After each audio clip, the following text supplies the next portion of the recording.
Hi guys. Okay friends, Andhra famous food కొబ్బరన్నం. కొబ్బరన్నం ఎలా చేసుకుందామో చూద్దాం.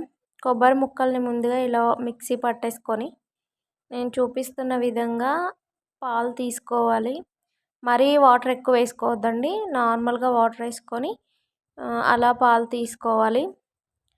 పాలు చిక్కగా ఉంటాయి కాబట్టి మనం ఎంత రైస్ తీసుకుంటామో అంత క్వాంటిటీని బట్టి ఈ పాలు తీసుకోవాలి.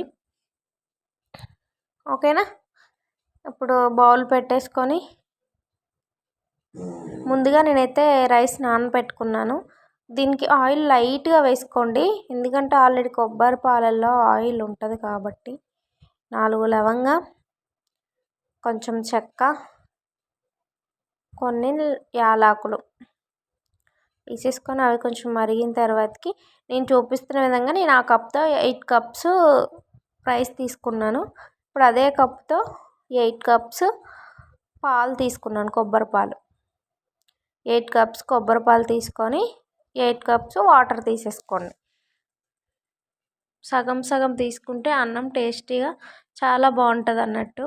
లేదంటే కొబ్బరి పాలు ఎక్కువైందంటే అన్నం అంతా జిగురు జిగురుగా ఉంటుంది. కొంచెం పసుపు కలర్ కోసం, కలర్ఫుల్గా కనిపించడం కోసం చూడండి. కొంచెం రుచికి సరిపడా సాల్ట్ వేసేసుకొని కలిపేసుకొని పొంగొచ్చేంత వరకు ఉంచుకోవాలి. నేనైతే 1/2 అవర్ ముందే రైస్ నానబెట్టేసుకున్నాను. రైస్ నానబెట్టడం వల్ల రైస్ చాలా బాగా ఎదుగుతుంది అన్నమాట. చూస్తున్నారు కదా, అలా పొంగొచ్చాక రైస్ వేసేసుకుంటే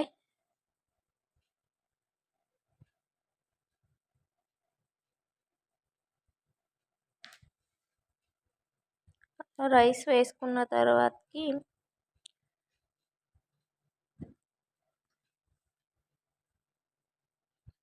చూస్తున్నారు కదా, మంచిగా అవుతుందన్నమాట. రైస్ చాలా టేస్టీగా ఉంటుంది. కొబ్బరి అన్నాన్ని ఏ కర్రీతో తిన్నా ఇంకా అద్దిరిపోతుంది అన్నమాట. చూడండి, కొబ్బరి అన్నం అయితే రెడీ అయిపోయింది. ఓకేనా ఫ్రెండ్స్, నా ఛానల్ని సబ్స్క్రైబ్ చేయండి ఫ్రెండ్స్. ఓకే, బాయ్ మరి.